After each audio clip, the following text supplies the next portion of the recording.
encerrada a primeira discussão. Em primeira discussão, projeto de lei número 207/2024, contido no processo número 258/2024, de autoria do Poder Executivo, que estabelece a marca Curta Caxias como a oficial do destino turístico de Caxias do Sul e da outras providências. Relator, o vereador Camilles. Com a palavra, o relator para a leitura do parecer. Senhor presidente, colegas vereadores, recebe essa Comissão de Desenvolvimento Econômico, Fiscalização, Controle Orçamentário e Turismo para análise e parecer o projeto de lei acima emendado de autoria do Poder Executivo que estabelece a marca Curta Caxias como oficial do destino turístico de Caxias do Sul e da outras providências. Busca o presente projeto de lei autorização legislativa para estabelecer a marca Curta Caxias como oficial do destino turístico de Caxias do Sul.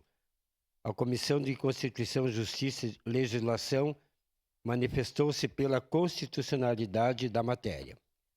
Consultada a assessoria técnica dessa Comissão de Desenvolvimento Econômico, Fiscalização, Controle Orçamentário e Turismo, conforme parecer que integra o presente, essa manifestou-se no sentido de que o projeto de lei alcança viabilidade e preenchimento dos requisitos previstos na legislação vigente. Conforme destacado pelo assessor técnico, no seu parecer, a matéria a preço atende às premissas orçamentárias, está amparada na Constituição Federal, assim como nos regramentos previstos na Lei Orgânica do Município e na Lei de Responsabilidade Fiscal, Lei Complementar número 101/2000.